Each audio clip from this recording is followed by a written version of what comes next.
to an evening of stories and community connection. My name is Sarah Klegman. I will be your humble host for this evening. And part of my hostly duties is to tell you to please silence your phones if they're not silenced already. Turn off any alarms you set for naps you took yesterday, calendar alerts, things of the like. You'll also see that on your seat are these funky little postcards. And on these postcards, you will find the names in order of appearance of your storytellers for this evening. And you can also use it as an actual postcard and send someone real mail in the mail. Crazy thought. But you can do it, and you can share something that you learned or heard tonight, or you can just send a nice hello to a friend or family. So put those in your pocket or purse or briefcase and use for later. So the 9 storytellers that you are going to hear from tonight are coming together from a few different places. Some are members of the ROI community, a global organization that connects dynamic Jewish leaders from all over the world. And others are members of HaKel, the Jewish Intentional Communities Incubator, which is part of Hazon, the largest faith-based environmental organization in the US, supported by the Israeli Ministry of the Diaspora. Both ROI and HaKel are supporters and partners for this event, so we'd like to start by thanking them for enabling us to come together for this very special night. So thank you. So why this group of people? All of these folks that you will hear from tonight are community builders, people who have dedicated significant parts of their lives to their community, and in many cases, these are the very people who started some of the most dynamic Jewish community organizations here in this country and internationally. The idea behind gathering this particular group of people was inspired by the ironic burden carried by community builders. Although they dedicate their time to connecting people, oftentimes they themselves are so busy taking care of everyone else that they aren't able to prioritize themselves or their personal journey. So for the last few months, these people have been meeting up regularly to do the big personal work of looking inward, to try to truly understand themselves and their own story, within a framework of a supportive community of other people doing the same thing. So this particular program that we're seeing tonight came from a model called ID, that was started in Buenos Aires. It's a process of gathering and reflection, all culminating in an evening of public talks and stories. That's tonight. The process of the ID program enables participants to do this work alongside others who understand what they're going through, encouraging them to exchange ideas that inspire and inform their own work. The stories of these 9 people, or the story of these 9 people, began over Labor Day weekend, and is now concluding with this event. The stories you're about to hear have themes of learning about yourself, asking questions, self-acceptance. It's going to be beautiful, sad, funny, heart-opening, educational, and entertaining. It's going to be a very special night. And please stick around after this event for a giving circle. The combined ticket sales of tonight will be pooled, and you will have the opportunity to help determine and support the future of our community building efforts. So are you ready to hear from our first speaker? Yeah. Are you ready to hear from our first speaker? Alon Ariel Levy is the founder and general director of HaKel, the Jewish Intentional Communities Incubator at Hazon, working with over 120 communities in 36 countries and 6 continents. His story will take you on a journey of self-discovery, spiritual reflection, and of course, community. Please help me in giving a very warm welcome to our first speaker, Alon Ariel Levy.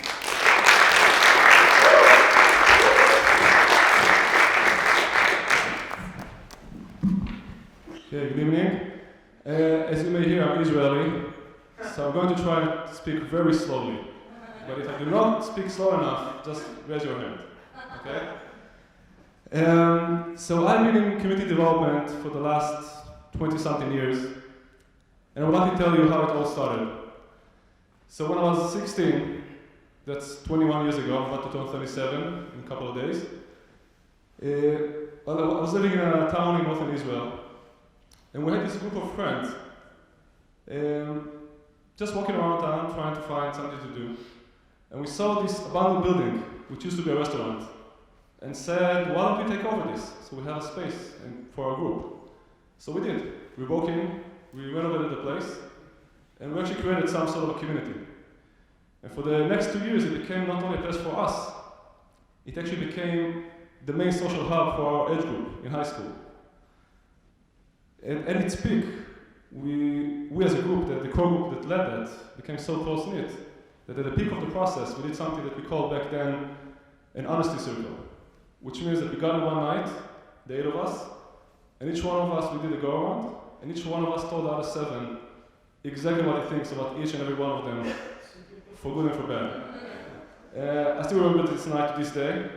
I think I was actually able to grow from it, because it was done in such a respectful manner, and with so much empathy, that actually got me connected to this idea of community building, in which I stayed to this day. Moved to another community, built a network, became one of the founders of the National Network of Communities in Israel, and then AKEL. Now in parallel, I was going through my own personal process of curiosity, investigation, trying to figure out who am I, what's the meaning of life. The answer is 42, by the way. And if you do not get this joke, you should go back to high school and do some Douglas Adams. And one day I get this email from a non-Jewish friend from America who tells me that he's very angry with me. So I ask him, why are you so angry with me? He says, because you can read Hebrew. I said, duh, I'm Israeli, I didn't go to college to learn Hebrew. What's so special about Hebrew? So he said, you can read all those books, like the Talmud and the Zohar. Now those books are not really in Hebrew, but he didn't know that, and I didn't know that. But his interest sparked my interest, and he actually sent me on a voyage of about 7 years of learning Jewish texts, and I ended up like this, with those funny fringes and the whole religious stuff.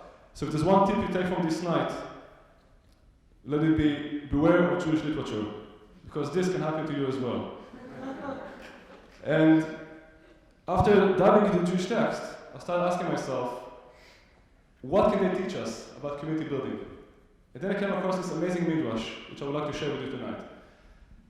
So the midrash asks a very provocative question. It asks, וכי אכפת לקדוש ברוך הוא אם שוחטים מן העורף ומן הצוואר. It actually asks, does God really care if we slaughter an animal for eating from the neck, which is the kosher way, or decapitate from behind? Now, I'm vegan, I do not feel too comfortable to discuss slaughter procedures in public, but that's not really the question, because they use this only as an example to ask the real question, which is, does God really care about all the details? Well, obviously he cares if we kill or lie or do bad stuff, but does he care if tefillin are those black boxes or pink rectangles? Like, who cares? And the answer is more astonishing. Rava says there that to some extent, God actually doesn't really care all that much about those details. He says, לא ניתנו מצוות, אלא לצרף בהן את הבריות. Which means, the commandments were given in order to לצרף human beings. Now, לצרף has 2 meanings in Hebrew. One is to refine. A jewel maker who takes gold or silver and turns it into a jewel is called tzoref in Hebrew, because he refines the material. And the other meaning is to bring together, to integrate, to combine. And those 2 meanings are actually the 2 main traits of tradition. With all its complexity, with all its details, it gives us 2 main things. One is tools for self-improvement, to become a better version of ourselves. And the second is tools for building community, for coming together as a community. And these ideas were really powerful for me as I learned them. And one thing I realized since then is that traditions do not have to be nationwide or global or huge. Traditions can actually be very local, very personal, very communal. And in professional community building, actually building local traditions or communal traditions is one of the most powerful tools for building a community. I would like to leave you with the following thought, with the 3 main characteristics of a successful tradition. So the first thing is that a successful tradition is meaningful. It's not a game. It symbolizes values that we also subscribe to. We all adhere to as a community. Second, it carries an identity. It tells us a story of who we are, where we come from, where we're going from, where we're going to. And third, it creates a sense of belonging. Because if I know that at certain times, at certain places, we all meet together to do certain activities or certain actions, then I feel like I belong in that space. And who knows, maybe this evening of storytelling can become a model, can become another small tradition for community building in the Jewish world. Thank you.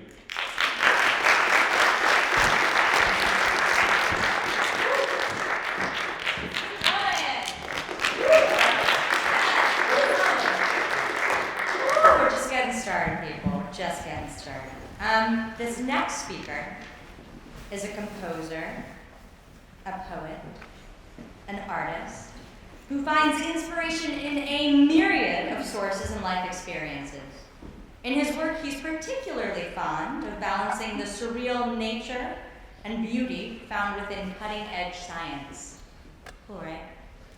But tonight, his story will take you on a different journey, one of self-discovery that crosses continents and challenges the way we see ourselves within the world. Please join me in putting your hands together for our next speaker, Kevin Jost.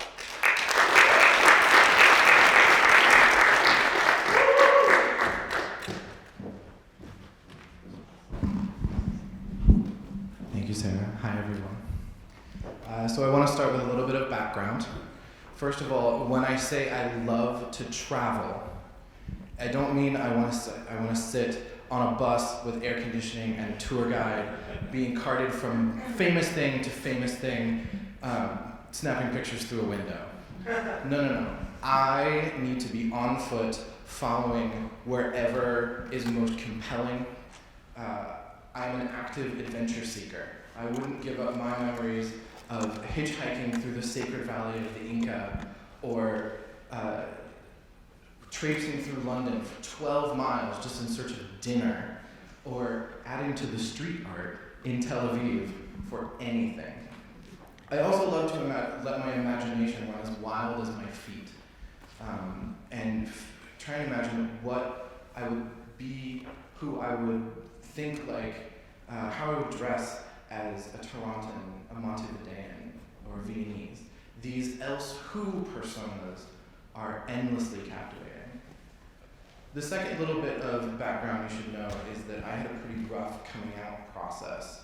And I tell you this not because I want to tell the story, but because travel played such a huge role in letting me inhabit other personas, even from a very young age. For example, there's a picture of me somewhere on the internet as a teenager,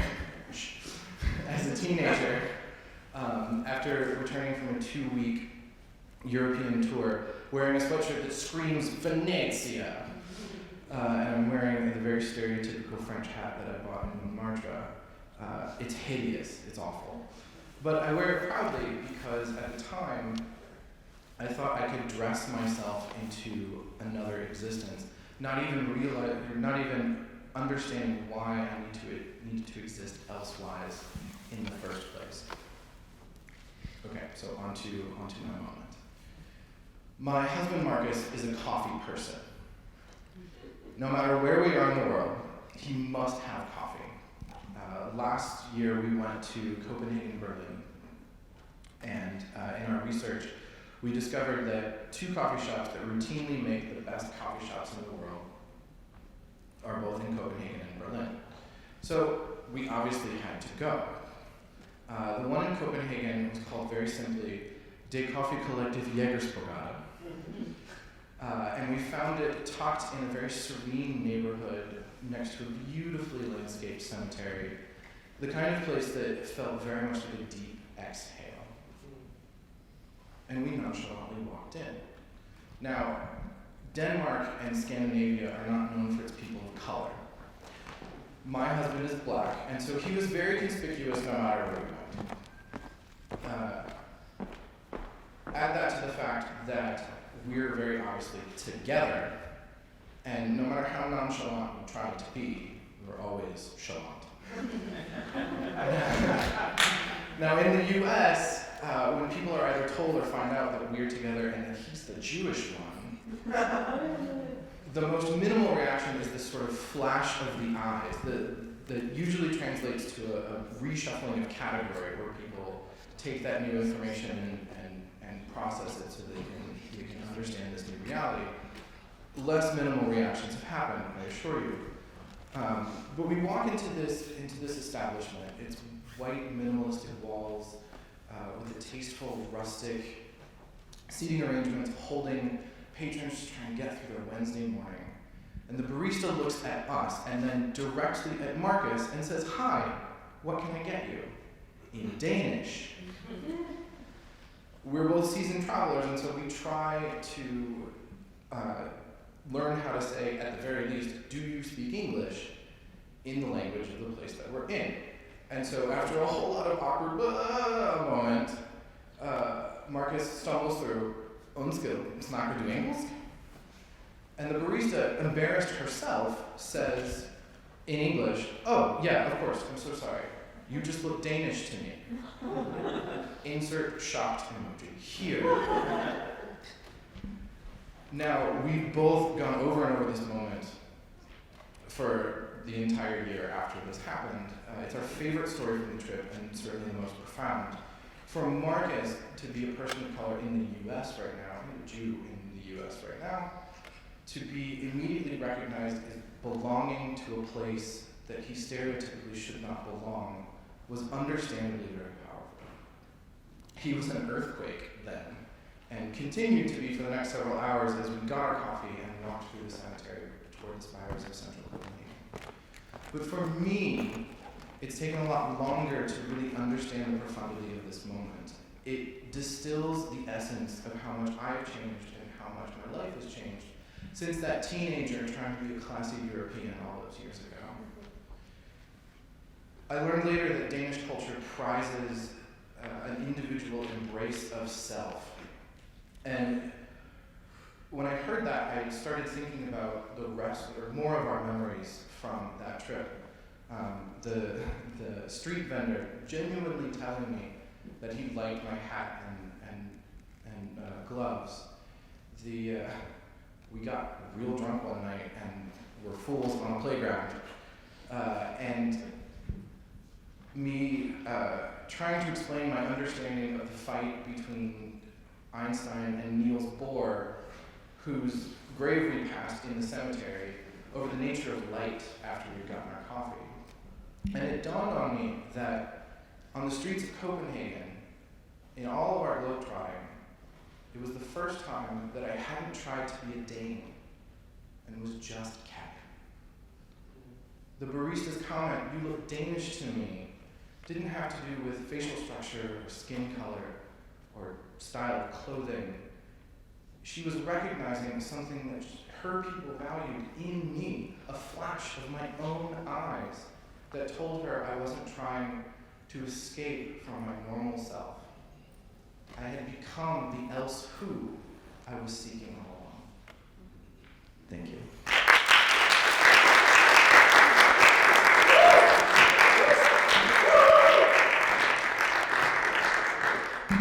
Keep it going for Kevin, please. When I'm in Paris, I wear very fancy raincoats. That's my else who identity in Paris. So our next speaker is the co-founder of 30 Years After, an organization dedicated to giving visibility and voice to Iranian American Jews in American political, civic, and Jewish life. Awarded as one of the Jewish Week's 36 under 36, today she serves as the legislative aide to legislator Ellen Birnbaum. So what drives someone to dedicate their lives to such things as these? Sure, we are a combination of our life experiences, but sometimes those experiences can span generations and continents. Please, join me in welcoming our next speaker to the stage, Josephine Marzetta.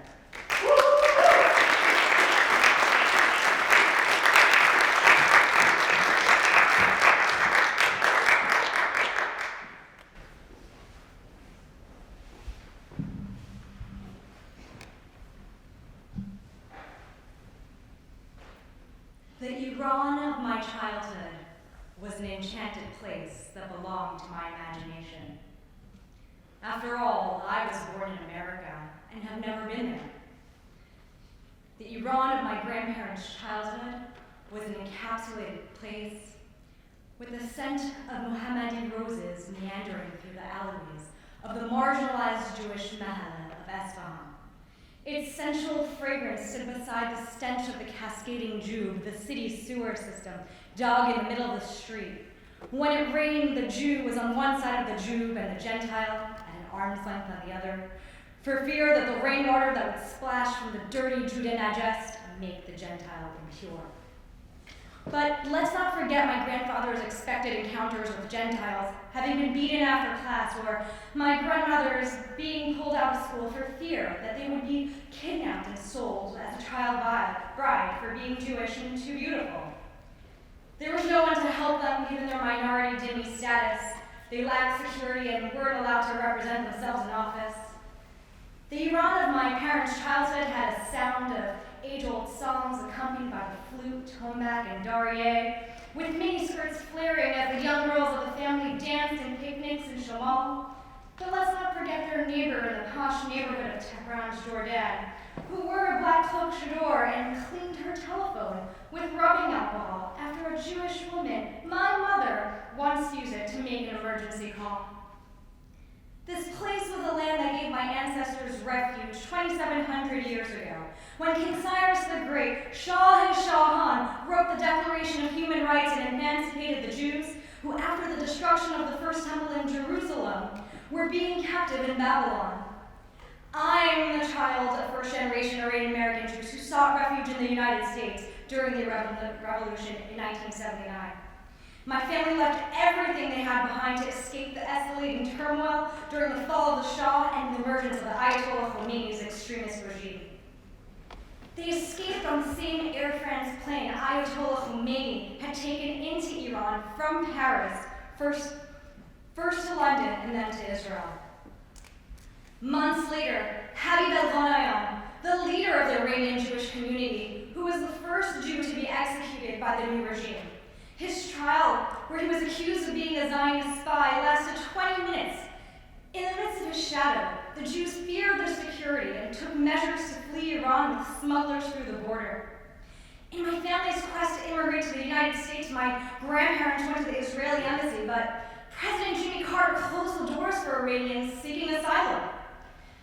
During a brisk walk one evening near Israel's seaside city of Yaffo, my grandparents told my mother, "Baba, you see this bag that I'm holding in my hand?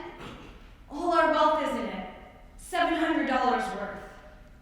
Finally, heading to America with one suitcase in hand, it became apparent that their only valuables were their unwavering faith, 2,700-year-old culture, and the glossed over memories they now harbor in the safety of our insular Iranian Jewish community.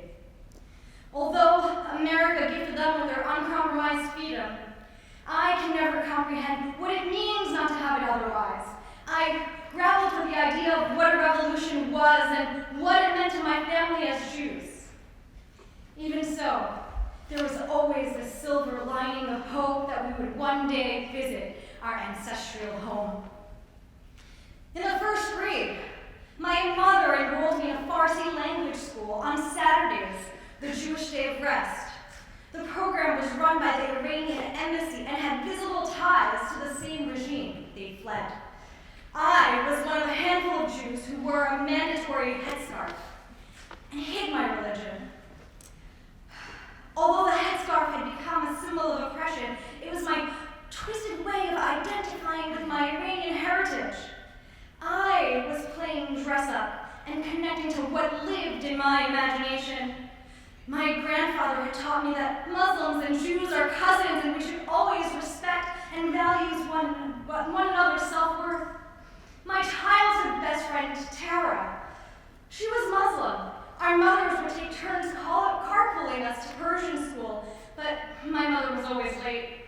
One day, after arriving to school earlier than usual, the sound of chanting caught me off guard. I hesitantly approached the gym doors, stood by the doors and tiptoed and peeked inward. My entire school had congregated in a series of gross, collectively frustrating. Although it struck me as odd I didn't make anything of it, nearly 20 years later, it dawned on me my mother was purposely taking me to school late to miss the morning prayers. I was my teacher's star student. The principal asked my mother if I could be recognized in a periodical that circulated in Iran. She politely declined, and not long after pulled me out of school for fear that her daughter was getting too much of the wrong attention. Her paranoia associated with the Iranian government and its direct ties to anti-Semitism had become ingrained in her DNA. For her and many others in our community, it is still feared that any kind of politically inclined activity could ultimately jeopardize one's safety and security, even to the point of giving up their right to vote. I have different plans. No one can take away what inherently belongs to me in this country that was founded on the very principle of democracy. I co-founded a nonprofit called 30 Years After with the mission to give the needed visibility and voice to promote the participation and leadership of Iranian American Jews in American political and civic Jewish life. In 2002, we coordinated a historic civic action conference at New York University with the theme, "Now is our time to learn, to lead, to build," empowering our members as future leaders. Thank you.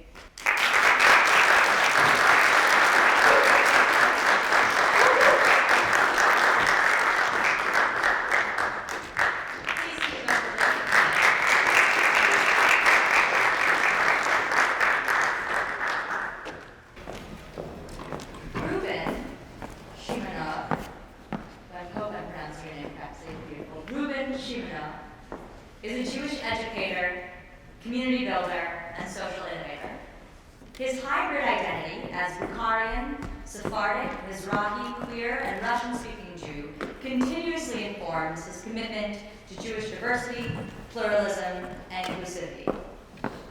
Currently, Ruben is the executive director and co-founder of the Sephardic Mizrahi Q Network, a grassroots organization that works to build a vibrant and supportive community for the LGBTQ+ Sephardic and Mizrahi Jews. He also serves as Vice President of Education and Community Engagement on the American Sephardic Federation's Young Leadership Board, as well as Director of the Educational Experiences and Programming for the Muslim Jewish Solidarity Committee of New York. Busy guy. And like Josephine, Ruben was listed among the Jewish Week's 36 under 36 emerging Jewish communal leaders and changemakers. Impressive group we have here tonight. In addition to all these things, Ruben is also a visual artist specializing in multilingual calligraphy that combines Hebrew, Arabic, and Persian. But tonight, his creative expression will come in the form of this story. A story about fitting in, growing up, and of course, community. Please put your hands together and join me in welcoming our next speaker, Ruben Shimonov.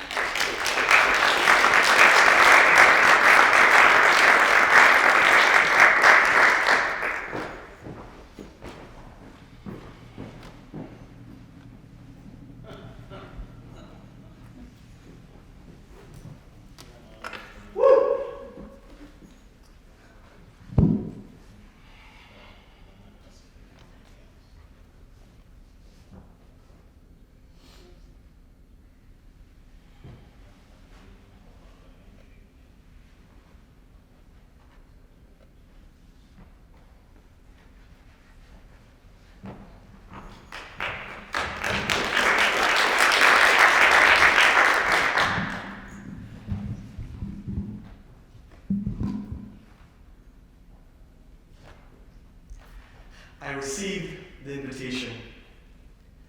He passed it along to me right after Shacharit, the nearly hour-long morning prayer service that would always start the school day. 2 months after joining Mrs. Jacobson's third grade class at Seattle Hebrew Academy, these prayers were still quite foreign to my ears and eyes. But here, breaking what had become my typical routine of going straight from morning tefillah, prayer, to an hour of one-on-one Hebrew tutoring was my classmate, Tzvi Levine, handing me an invitation to a birthday party. If you were to look at a globe and point to my place of birth, Tashkent, Uzbekistan, and then run your finger along the longitude line to the other side of the globe, crossing the Arctic, you would hit Seattle, the city where I grew up. At age 8, pluck, I was uprooted from Central Asia like a little turnip and transplanted quite literally halfway across the world from the place where my Bukharian Jewish ancestors had lived for over 2,000 years. Through empires that came and went, Babylonian, Persian, Greek, Mongol, Turkic, Russian, Soviet. In less than 2 years, this little unibrow boy with narrow shoulders that seemed disproportionately small for his large head had traversed with his family large swaths of our planet. From Tashkent to Moscow to New York and finally to Seattle. And just as I was adjusting to life in Jamaica, Queens, with its constellation of identical red brick apartment buildings and its humid summers soaked in the hypnotizing sounds of cicadas and ice cream trucks, just then the process began anew in the forested, overcast, and much cleaner city of Seattle. I wasn't yet sure how I felt about this second big move, but Tzvi's birthday invitation was definitely an auspicious sign. I clasped that piece of paper as if it were $1 million check. I observed it with the same awe that I had felt when I held my first Snickers bar in the Moscow airport en route to the US. In my new Jewish day school, we were learning a lot about God, or as my teacher called his divine power, Hashem. The concept of an all-knowing, all-powerful force was not easy for me to grasp, but perhaps Tzvi's birthday invitation was a sign from Hashem that everything was going to be okay. There were many things I didn't understand about my new school. I didn't really understand the intricate choreography of the morning prayers that were said in a language as foreign to me as English was only a year and a half earlier. I couldn't grasp why students were allowed to only bring non-meat packed lunches when all I wanted was my mom's grechka s мясом, buckwheat with ground beef, or oshitolo, a comforting meal with rice, meat, cumin, and julienne carrots. I knew that I came from a traditional Bukharian Jewish family and that our Judaism was important to us. In fact, it was one of the reasons we left the former Soviet Union as refugees seeking asylum. But only later would I realize just how much literacy we were robbed of under the Soviet system. And at the same time, only later would I also realize how much cultural richness my community still possessed, despite our minority status. But at my new American Jewish school, where I didn't see examples of the Jewish culture of my household, I doubted the authenticity of my millennia-old community. I was confused by what I saw in the school, but wanted so desperately to mimic it as well. I didn't understand what were these long white fringes dangling from underneath the shirts of the boys in my class, or why all the girls wore skirts. And all of this made me so nervous, like I didn't belong there, and that soon everybody would know that. But clearly, the secret had not yet been exposed, and I was fitting in enough for Tzvi to invite me to his birthday. Did I finally make it, I thought? Could I perhaps stop thinking of myself as a Soviet spy from this faraway mythical land of Uzbekistan that none of my classmates ever heard of? If Tzvi invited me to his birthday party, then yes, I must have finally become an American Jew. So there I was, standing next to Tzvi, trying to remain composed as he handed me my golden ticket into the sought-after world of American childhood. The printing paper sprinkled with Windows 95 clip art seemed to radiate in my hands, handling the invitation as if it were a precious jewel. I gently held the paper as I began reading every word with care. And then I came across a word I didn't quite understand. Sleepover. Small details that I figure out later, I told myself, as Michal pulled me out of the classroom for my daily hour of Hebrew tutoring.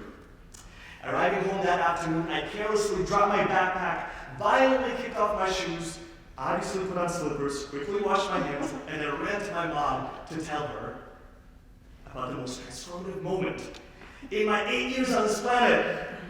Given my mom's smile, I knew that she shared in my joy.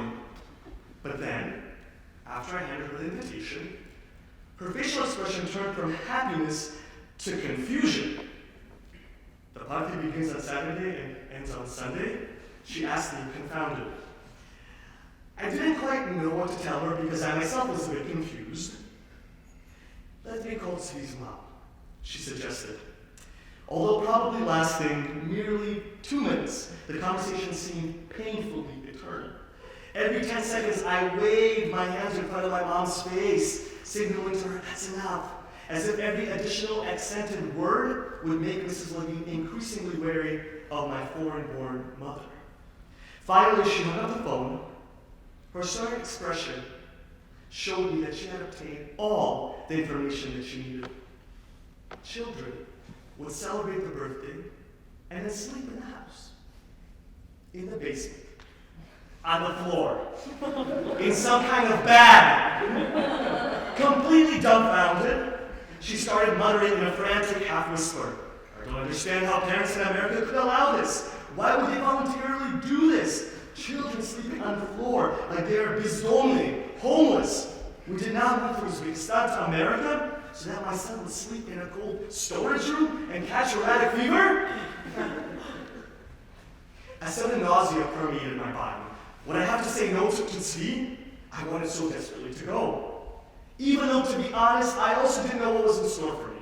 But I had to show confidence to my mom. No room for wavering if I would have any chance of this happening.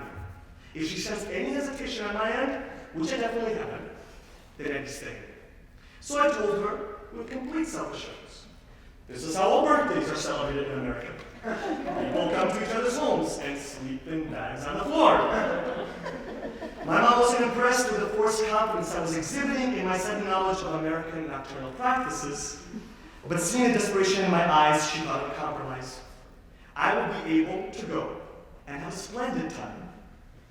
And then she would simply pick me up at the end of the night when all the other crazy Americans went to sleep on a cold basement floor in synthetic bags. Won't this work for you? She asked so diplomatically while stroking my hair, as if she found the obvious rational solution, but I was just compromising. No, it wouldn't, I protested. How could it? Everyone will know how odd I am. As tears began to fill my eyes, I exclaimed, it's not enough that I barely understand their customs, or that I'm the only one without a mom and dad, or that we live in an apartment when everybody else lives in a house. That's not enough for me to be the strange kid? The hurtful things we say as children to try to get our way. After my outburst, I immediately knew I said things I shouldn't have.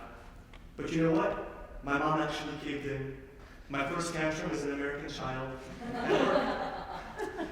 The next day, my mom went to Costco to buy the best sleeping bag out there. Top of the line. If my child will be sleeping in a bag, he'll sleep in the best damn bag possible. I can imagine her saying.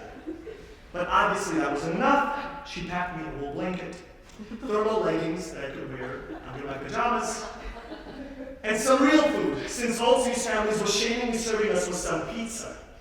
Bread with cheese? Is that a meal? I could sense my mom thinking as she packed me bash, a Bukharian rice pilaf, cooked with small chunks of meat and chopped cilantro, we're gonna have later, green onion and dill, that gave the entire dish a distinct green color. Yeah, that would make me blend in with other kids. Finally, the day of the party had arrived. I had the same excitement and anticipation that I felt when Novi God, that Soviet New Year's Eve would come. The day moved excruciatingly slow. Every time I would obsessively peek at the clock, only 15 minutes had gone by. I don't think I ever felt that kind of suspense, not even when we boarded the giant Boeing 747 to the US 2 years earlier, and I was wondering what America had in store for us. The moment Shabbat ended, I started pestering my mom. We can't waste a second, let's go. I told her as she was trying to serve me a large plate of moshkichiri, mung beans, black-eyed peas, and rice, fresh salad with thinly cut cucumbers and tomatoes, and hot tea. Oh, how I craved the deliciously forbidden ice water I knew I'd be able to have at Mordechai's house, at Zvi's house. To satisfy my mom, I took a few bites of a meal that I would usually scarf down. As we were driving to Zvi's house, all of 5 minutes away, a sudden anxiety-induced nausea permeated my body. What if they realized I'd never been to a sleepover? What if I didn't know how to arrange the sleeping bag? What if I wasn't supposed to bring a pillow? What if my box funks up the entire basement? Calm down, I reassured myself. I've made it this far. Don't blow your cover. Remembering a colloquialism I recently learned, I told myself to chill out. As we approached the house, my mom leaned over to me and gently uttered, "Ruben, let me come in and speak to Mrs. Levine, just to make sure everything okay." I tensed up. I could only imagine the kinds of questions she'd ask. Can Ruben sleep on a bed? You know, he has scoliosis and can't sleep on the floor. And as a child, he almost had pneumonia. He's too frail to sleep in the basement with the rest of the boys. And can you make sure to make him some chai? No, that was not going to happen. I knew I had to utilize another American child tactic. And so I asserted, "Mom, don't embarrass me." And with those fighting words, I bolted out of the car, slammed the door, and climbed the stairs of Zvi's house, almost tipping over as I tried to carry a duffel bag that was the size of me.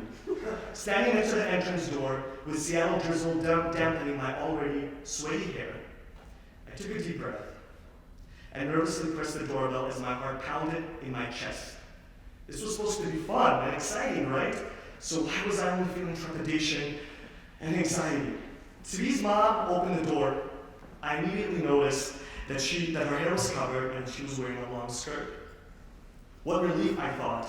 If my mom had come in with her exposed hair, shirt that reached below the neckline, and pants, it would be the end of it. Walking inside, I noticed my classmates, and some of them were already wearing pajamas. Wait, was I supposed to come in pajamas? Zvi ran up to me and asked me if I wanted to play something called Monopoly with the rest of the boys. At that point, I quickly realized that throughout the night, I would need to maintain the facade of knowing what the hell is going on. And so I did, as we watched a movie I'd never heard of, spoke about the foreign sport of baseball, and ate some frosted cake that made me miss my mom's decadent homemade desserts. As my stomach was attempting to make sense of the chaotic combination of food that had entered it, it was finally time for bed. Well, not really bed, since we were sleeping on the floor, so I guess it was time for floor.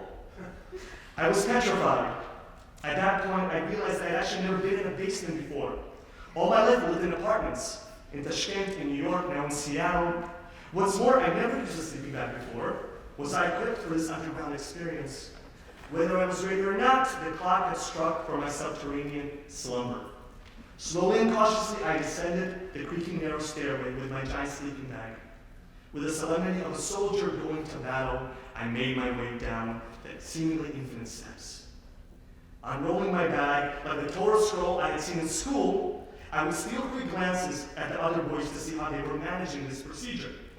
I neatly placed my clothing next to the sleeping bag, while the other boys threw their belongings haphazardly. Note to self, to be American, I need to be messy. Gently slipping into the bag, I felt like I was a cosmonaut. Wait, astronaut. It's astronaut, Ruben. It's always astronaut. After some chattering, Mrs. Levine opened the door on top of the stairs and turned off the light. Finally, in my little cocoon, I let out a deep sigh of relief. I made it through the evening. Mission accomplished. And then, as I was trying to make myself comfortable in this device that felt more like a straitjacket than something to sleep in, I heard the phone ring. Somehow, without anyone telling me, I knew who it was. But it couldn't be, I assured myself. She wouldn't do this. We talked about the rules. And then, Mrs. Levine opened the basement door and shouted. Well, to be fair, it probably wasn't a shout, but that's how I remember it in my dramatic vulnerability. Ruben, your mom is calling. My extremities went numb. That's it, my cover was blown. I will never be American. Everyone will know I'm a spy, and I can spend the rest of my days eating oshibol and bosh in a bathroom stall.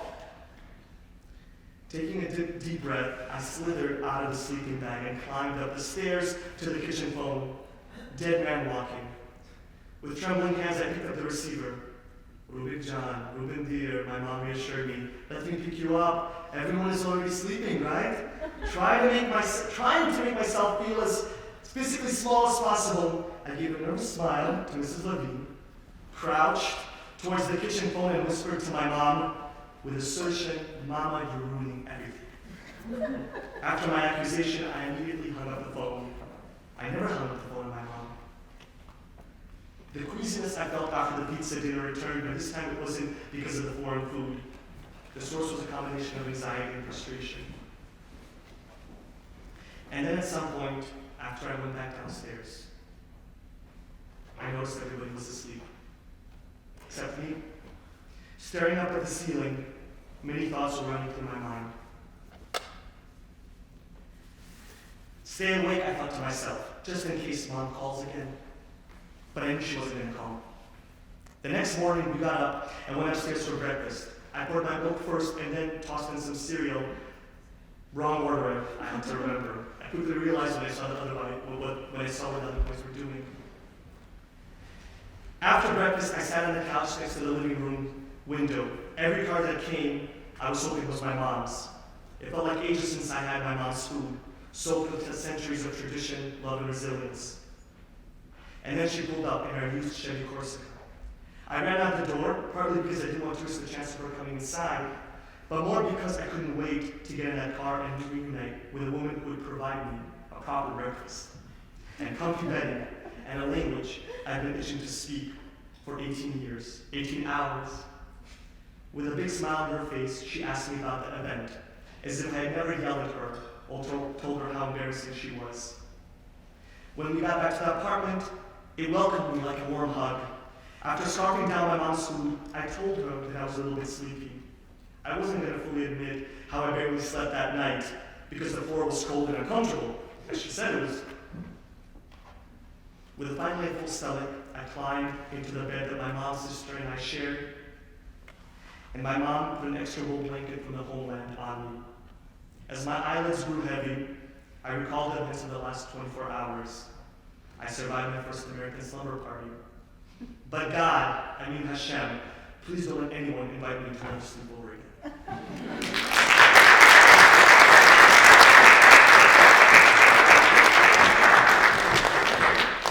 Give it up for Ruben's mom.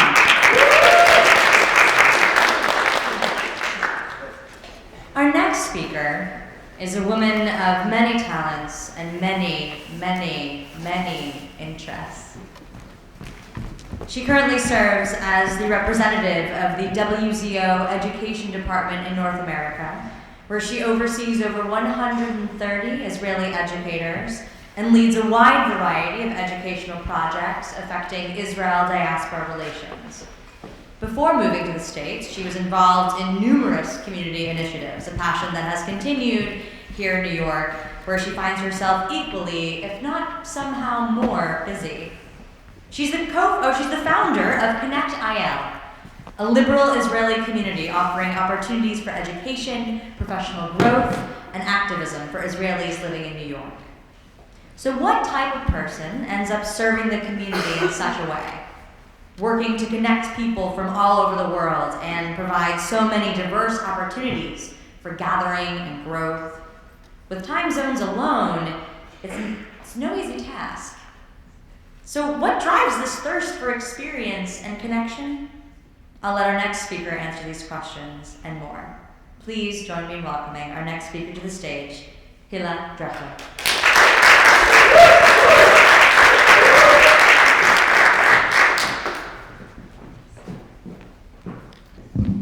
Wow, what a night, huh? Good evening, everyone. I'm very excited to be here. And I actually want to say that I'm sure you can't hear it, but I'm not from here. But Ron already said it is in Israeli, so I can't use it anymore. Anyway, 2 years in New York, and still I can't get rid of this heavy accent. But now that you know it, you have to support me, right? So I will speak. Okay, let's get started. Walking on the streets of New York sometimes feels like I'm on the top of the world, but at the same time could also feel quite lonely. And I'm sure all, or at least most of you here, know what I'm talking about. Almost everything is interesting to me, but at the same time, nothing is enough. I'm always looking for more. And it doesn't matter if it's work or volunteering, a cultural event or meeting with friends. I want it all. It's even harder in a city like New York or even Tel Aviv. There is this feeling that it's not enough. And to be honest, it has always been like this for me. Sometimes it's a curse, like right now, thinking of everything I didn't put in the story. Yeah, you heard me saying this a few times. But sometimes it's actually a blessing that makes me not give up. I remember myself at the age of 10 running for student council at my school, making all those posters and stickers with slogans that rhymed. I didn't get elected at first, but then on the second round I was in. I didn't know it at the time, but taking on a leadership role in my community at such a young age helped set the precedent for the rest of my life. On this path that I choose or find myself in, I'm not so sure what was first. This feeling of wanting it all and not giving up because of it, or this desire to make an impact on my environment, my community. This feeling of wanting it all got named just a few years ago while I participated in a young professional delegation in Germany. Once again, I couldn't make a choice between two options, and one of the group members says that they have, and wait for it, it's going to be shocking, FOMO. Fear of missing out. I know. That was the first time I heard the word FOMO. I totally adopted the narrative and said this is a condition of mine and an excuse. But you know what? It's also my superpower. The thing that makes me open and willing to learn and to grow. It's something between being a millennial and being a good Jewish girl, or Polania, as we said in Israel, which I had no idea even how to start translating in English, the meaning of it. The Israelis in the crowd, thank you. And about that. Wait, sorry. Something went wrong. That's what happened when you try to be more progressive than you really are. Okay, maybe I found it. I was born and raised in Israel, in a very secular Israeli home. We have been celebrating all the holidays, such as Rosh Hashanah and Passover, in a very warm family environment. You know, lots of food on the table.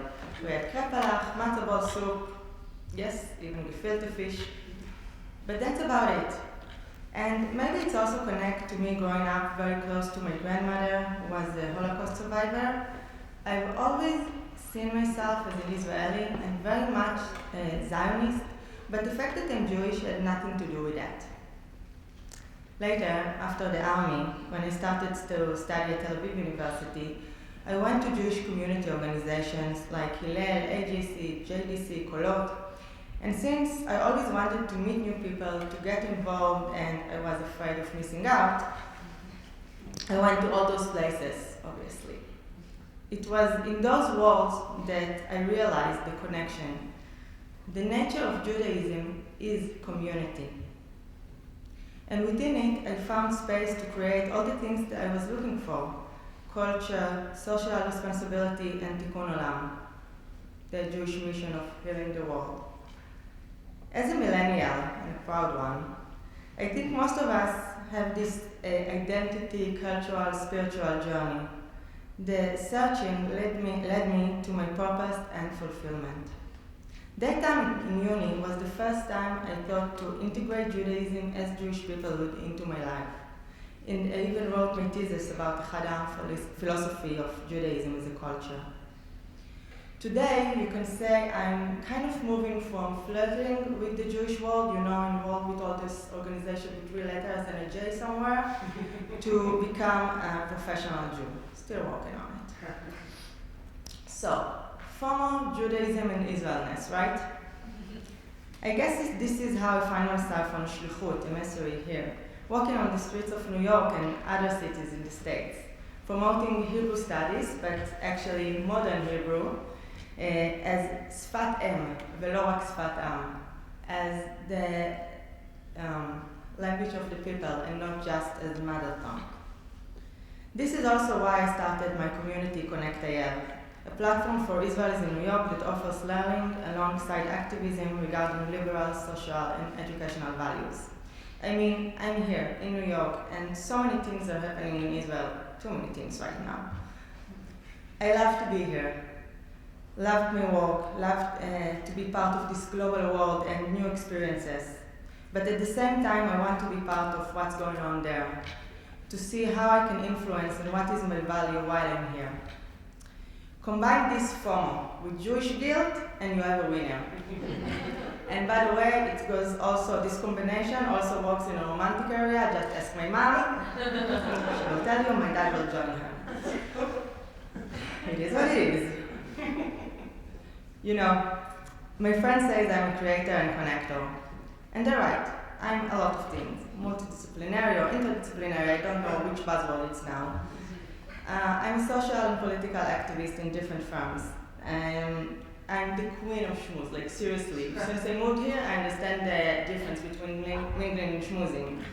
And always the host, like Monica on Friends. And I did a few things in my life, which I thought of telling you, but I think I don't have a lot of time, so if you want, we can talk later. But all of those things actually combines the ideas of communities, management, stories, and content.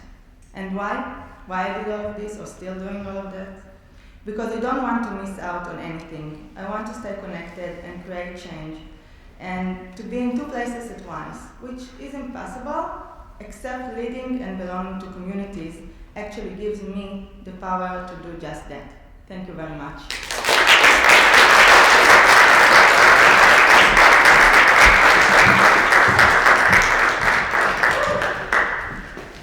How's everyone doing? Yeah? All right. Our next speaker is an accomplished artist and a community leader, of course. He currently serves on the Next Gen Council for the Jewish Democratic Council of America and on the advisory board for Shema, a journal of Jewish sensibilities hosted by The Forward. Our third speaker to be named the Jewish Week's 36 Under 36. He's been awarded multiple grants for a series of experiential Shabbat dinners for Jewish LGBTQIA+ professionals. He's facilitated multiple international gatherings from Austria to Israel, bringing together Jewish LGBTQIA+ and allies, visionaries working to advance positive change. A graduate of NYU's Tisch School of the Arts, he's also an accomplished artist in the worlds of photography, film, music, and theater, both on and off Broadway. And tonight, we're thrilled to have him grace the stage with us. Please put your hands together for our next speaker, Bobby Saperstein.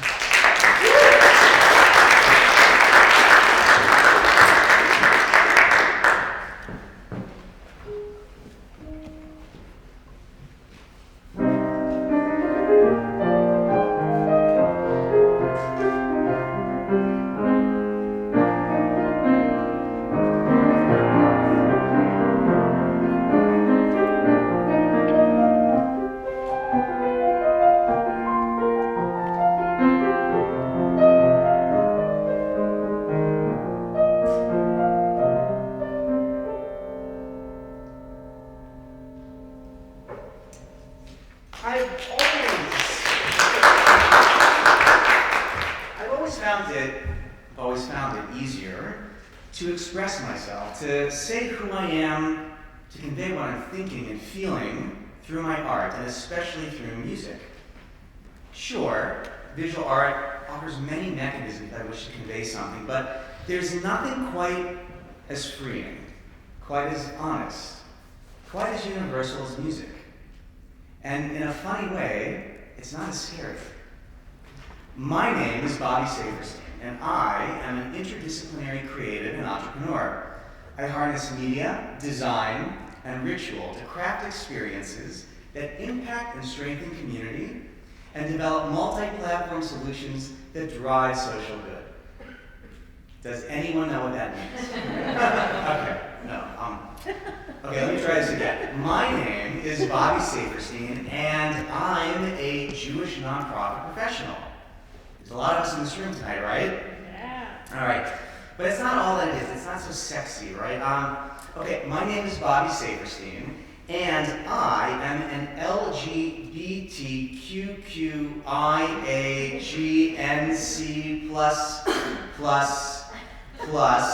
organizer. You see what I mean? Language is and has always been deeply problematic for me. It's something is because it's not, as if the totality of who I truly am can be reduced to just a few simple words or phrases. Whenever I'm asked to prepare remarks like, well, now, or to write an article or essay, I get very excited at the prospect of it as all the different ideas flood in, and yet I become equally handicapped. My chest gets tight, my heart starts to race, I become paralyzed by the fear that comes with giving voice to thought. What if I get it wrong? I mean, what if the language I use isn't right? Is there right language to use at all? This is what keeps me up at night.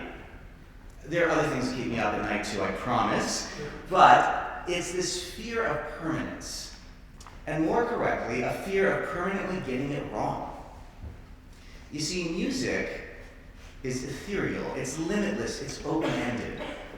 It's inclusive and connects us to our past, our present, and future, to each other.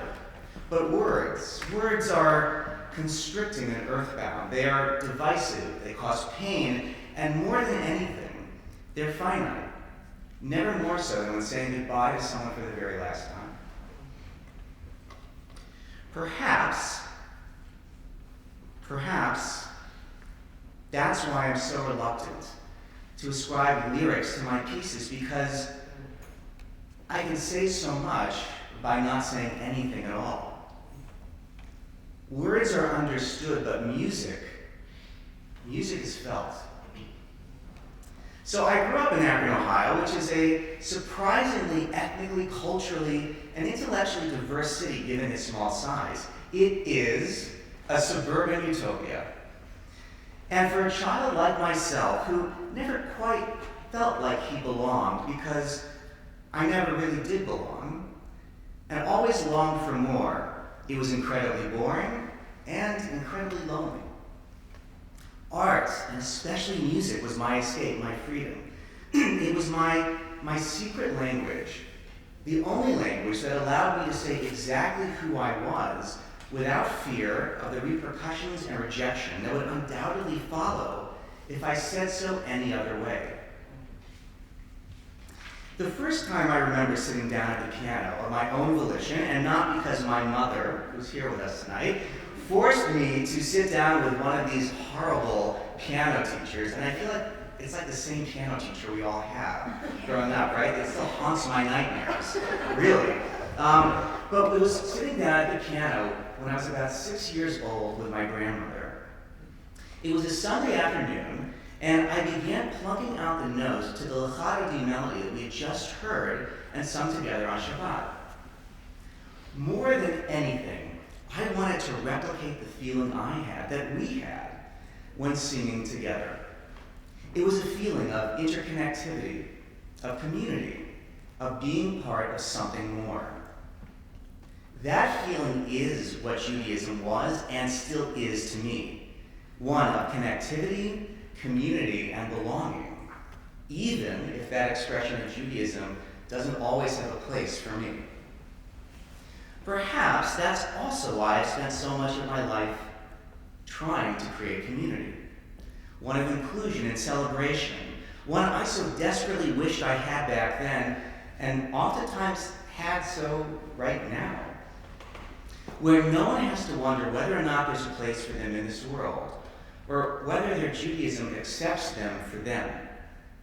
That we're loved and valued, and we alone get to define who we are and be proud to show up in all that we are. Okay. My name is Bobby Saferstein, and I'm a photographer, a production designer, a filmmaker, a singer, a composer, a playwright, an editor, an event producer, a community organizer, a fundraiser, a founder, a brother, a son, a partner, a friend, a millennial, an American, a Jew. How about this? My name is Bobby Saferstein, and this is who I am.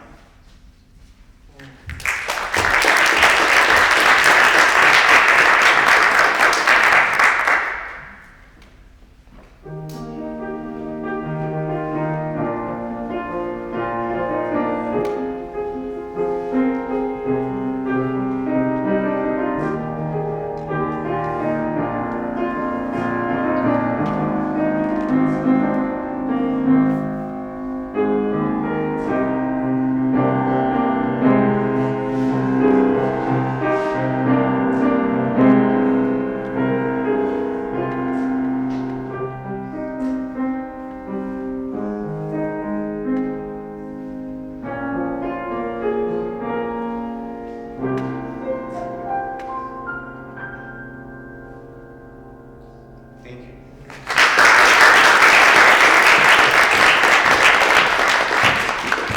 Oh my goodness, what a treat!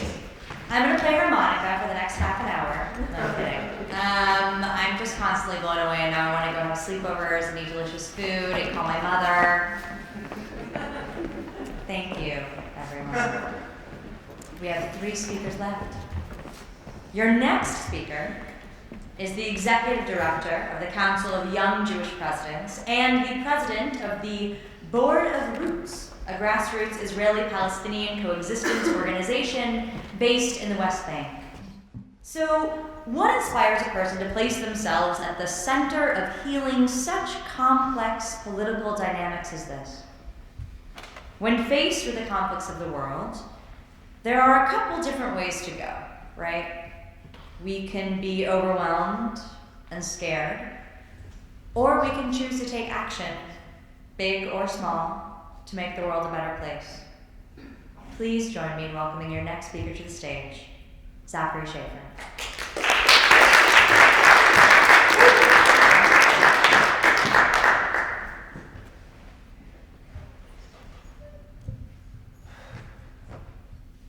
Part 1, the story of my life that I do not remember. My mother tells me that my first word was war. I do not remember what food was on our dining room table that dragged that word out of my throat, but it must have been delicious because 1-year-old me wanted more of it. In that moment, I wonder if I was afraid of the power of my speech because my voice dried up for months. I am 2 years old when my parents begin to wonder why I do not speak. I am 2 years old when the doctor explains that my tongue cannot translate my thoughts. I am diagnosed with a speech impediment, which is to say that my mind is imprisoned by a stubborn mouth, my speech a house of mirrors, my words distorted. But there's one sentence that is imprinted in the memory of my mother. I can't do this, she remembers me saying again and again. I can't do this, I can't do this, I can't do this, I would repeat. Maybe I thought if I said the word can't enough times, like rubbing ink off of a page, I could blur the T out of existence, which is to say, I could say in perfect English, I can do this. I am 3 years old, and that day has not yet come. My mother warns my teacher, Miss Alyssa, that I'm negative. This is the year my father spends 40 minutes trying to teach me the color blue. It is not that I do not know the color blue, it is that I cannot remember that I knew the color blue. 3 months of diagnoses later, and the doctors tell me my brain is broken. They tell me I have short-term memory loss. They tell me I have anomia, a word retrieval issue. To this day, my memories hang like portraits on a gallery wall. I never know which one will be painted over or when. I am 4 years old when for the first time others begin to grasp my mangled language. I am 5 years old when my limitations take the form of a loudspeaker and they shout at me, "You are not good enough. You are not enough. This assault will not be silenced for years. Before I hit the first grade, I learned all that I cannot do. At the age of 6, I asked myself, if my brain is broken, does that mean that I am too? Part 2. The story of my life that I kind of remember. I am 7 years old when I walk outside the door of my suburban home into the crisp autumn air of our quarter-acre plot, and it is full of life like it always is in the fall. There are bunnies poking their heads out of bushes. There are squirrels on our apple tree, and there are animals rustling through the leaves. I reach out, I grab the handle of my crimson red rusty wagon, bustling to the brim with pumpkins, and I set off on my quest. It is only days earlier that the planes hit, when our country was choked with the smoke that consumed this city. The sky cried 2 million tons of dry tears that day. I cried tears that day. At 7 years old, you haven't had enough life to understand death, but you know enough to understand fear. This was the first day I remember my parents had no answers. And when your parents have no answers, you learn that life is just questions. And I had one question in that moment: what could I do? And I came home and I asked my father just that. And he responded, pumpkins. Pumpkins. My father, like every other great father, knows everyone there is to know, and he connects me to some farmers, and we buy a lot of pumpkins wholesale. We realized no one wanted to buy lemonade when it was cold, but we could sell pumpkins. There was a 9/11 fund at my school, and I wanted to sell the pumpkins to raise the money for that. I didn't have any money as a 7-year-old, and that's the path that we went. And let me tell you, I painted my neighborhood orange with pumpkins. Selling patriotism door to door, I spoke to every single person that I could find on my block. I am 7 years old, and my parents are still the only people who can consistently decode the language that is my garbled words. They are the only detectives with that capacity. Yet my memory loss must have kicked in just the right way, because I left my door and talked to every single person on my block. I made 100 sales that day. I'm 7 years old, and I raised over $200 for my school's 9/11 relief fund. It's not a competition, but that was more than anyone else in my class. I'm 7 years old, and I still have to claw the meaning of every word from the depths of my throat. But I learned the power of my voice. I'm published in the local newspaper at 7 years old for my accomplishment. I see what I am capable of. I am 7 years old with a bowl cut and a unibrow, and I learned that it is not me that is broken, it is our world that is broken. But I have a role in repairing it. I don't know if this is true, but I like to think that at 7 years old, it was the first time that I finally looked out at the world and said, I can do this. Thank you.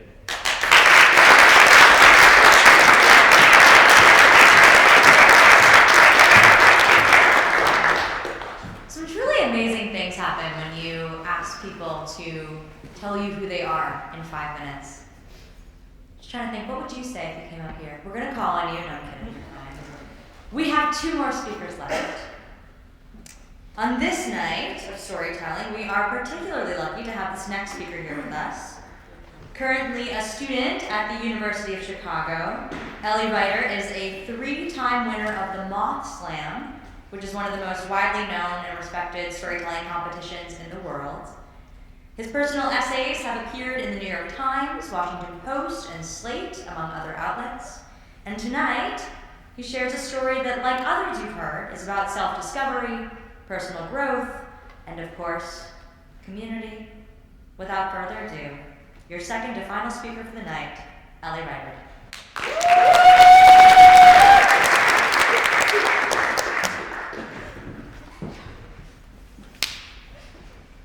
I was 22, and in an act of rebellion, I bought my first pair of blue jeans. See, my life, unfortunately, was like the movie Annie Hall, where when the guy meets her parents, they're very waspy Americans, and like he's extremely secular, he's like very integrated, and he talks to them. The waspy grandmother takes one look of her, and in her mind, they see this Hasidic Jew in full regalia, in full lavush, as they would say. And that's how I felt, that no matter how many New Yorkers I read, how many Atlantics I read, and however smart I was, or well, I presented, I still felt like a very uncultured person.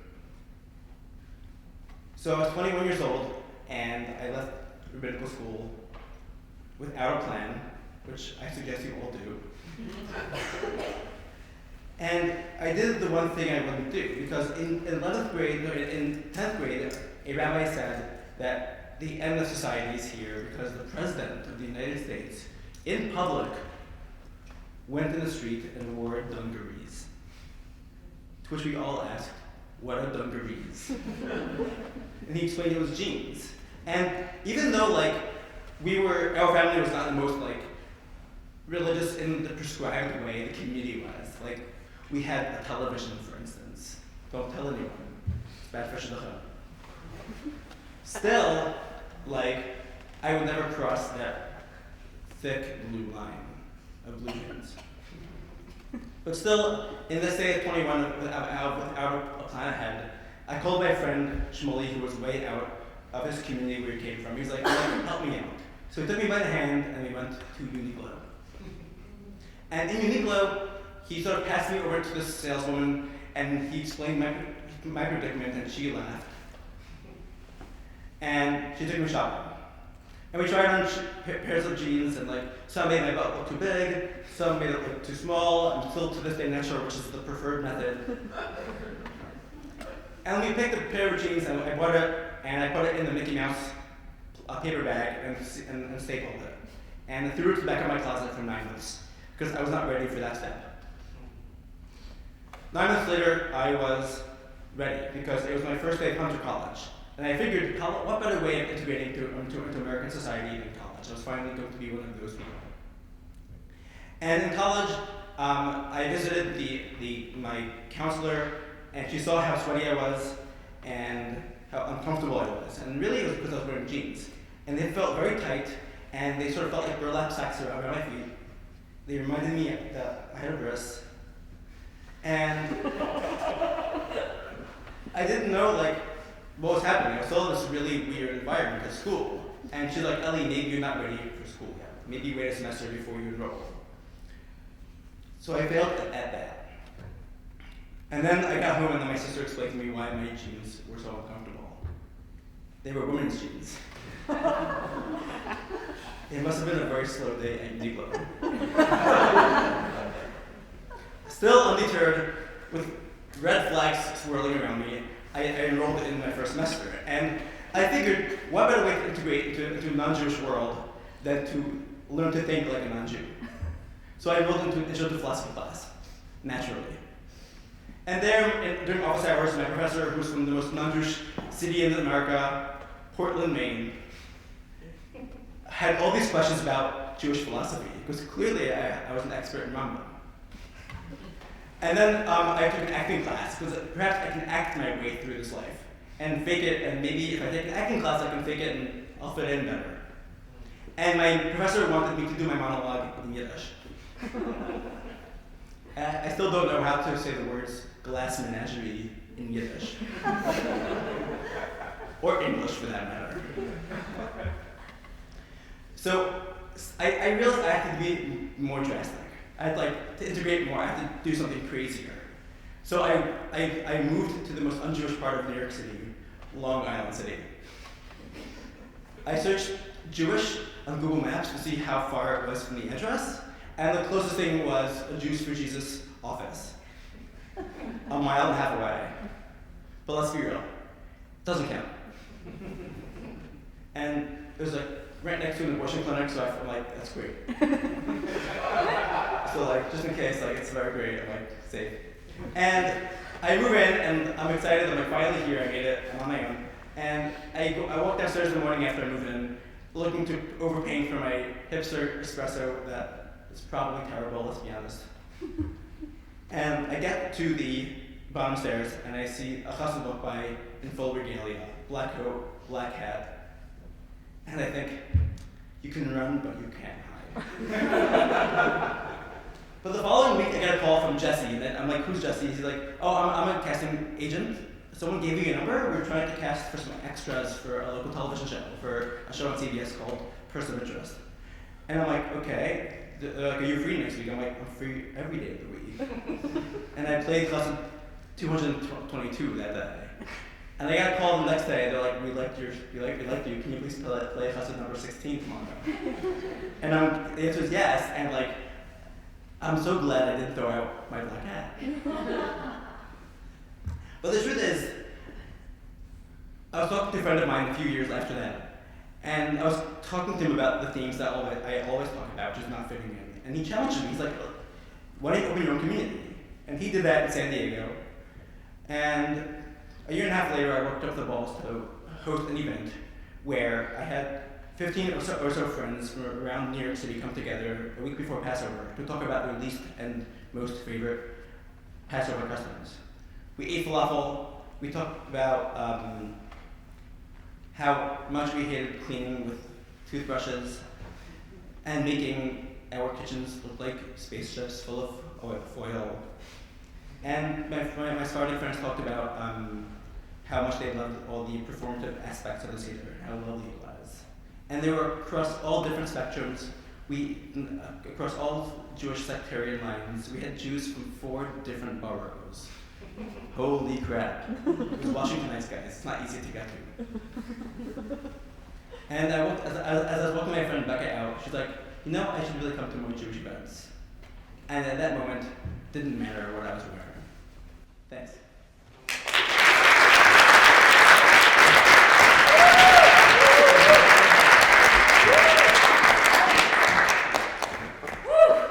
We've done it. We have arrived at our final speaker for the night, who also happens to be the reason we're all here. Deborah Fishman Shelby is the founder of FED, an inclusive Jewish community that feeds your soul with inspirational talks and art and, of course, food. FED has hosted over 100 dinner parties and creative gatherings from New York City to Paris, Jerusalem, Beersheba, Mallorca, Budapest, San Francisco, Boston, beyond, and soon downstairs after this. FED is part of the Hakel Network's Jewish Intentional Communities Incubator, for which Deborah also serves as an advisor to support other communities in leading Hakel's Arts and Culture sub-network. Passionate about global Jewish creativity and community, Deborah is our instigator for tonight, having brought the Buenos Aires-born ID Talks format to New York, facilitating the gathering of all the folks you saw grace the stage tonight. Please join me in giving our biggest welcome yet to the person who made it possible for all of us to be here tonight, Deborah Fishman Shelby.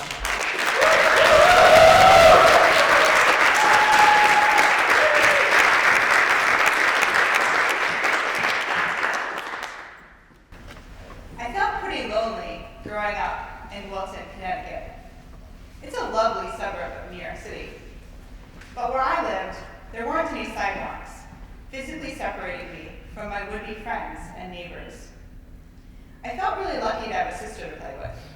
We performed plays in our basement to an audience of our parents and dogs, carefully lined up in chairs labeled with the seat assignment.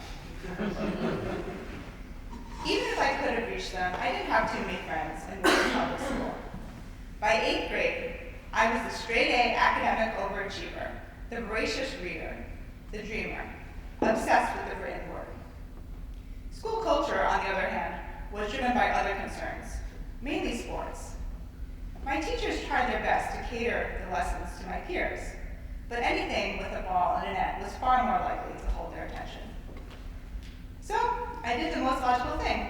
I decided to start a school literary magazine. I believed that creative talent should be nurtured in a supportive environment. I hungered for that kind of community for myself.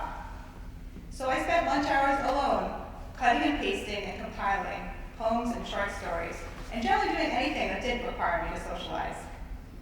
I called the magazine Touchstone, not to be confused with Touchdown. It summed up my ambitious aspirations for the magazine, as a touchstone is something by which things are judged or recognized. I went into business and I put a submissions box into the lunchroom. It was a gray shoe box on which I had scrawled submissions box in my own handwriting. I figured it would be graced by works of poetic inspiration that hit my peers at odd moments. Instead, what went into the submissions box was crumpled up hamburger wrappers and chewed up gum. I felt devastated that my intellectual pursuits were not taken seriously and frankly didn't seem to matter much in my school environment. I felt alone.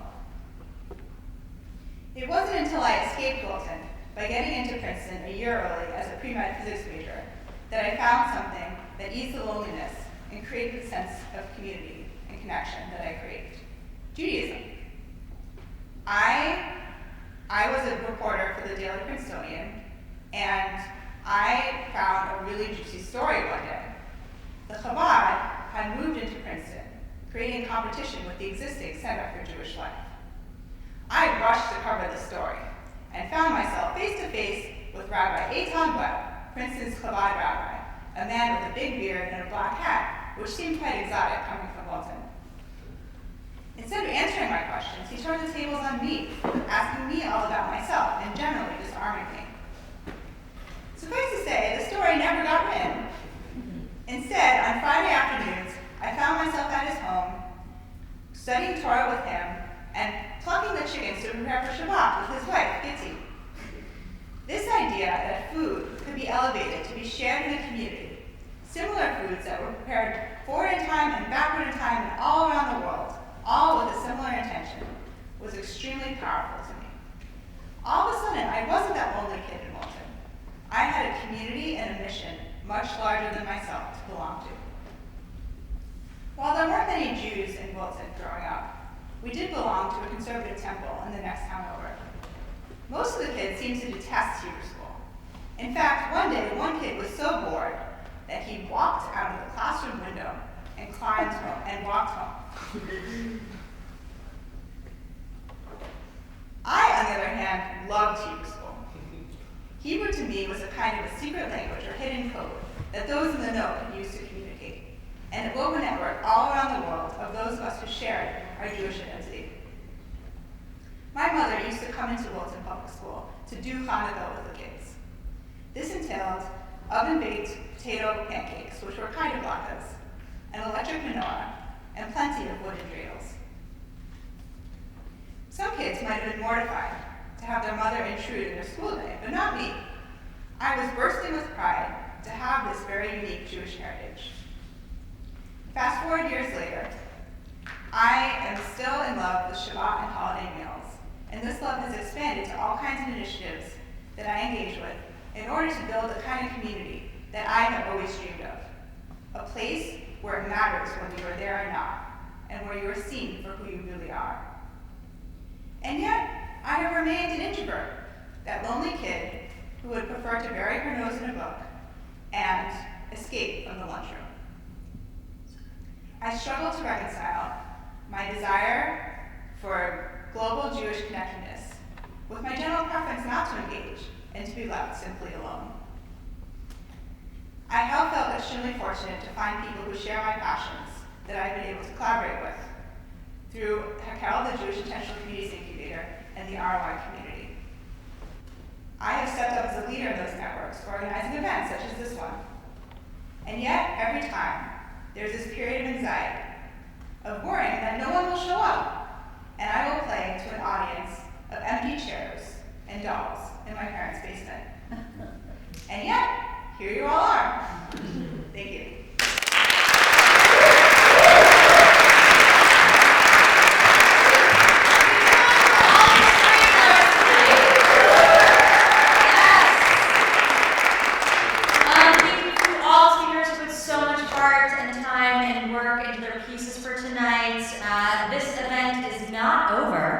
Please proceed downstairs for a main course of delicious food and a giving circle facilitated by Amplifier that will unlock the future of what we all do next as a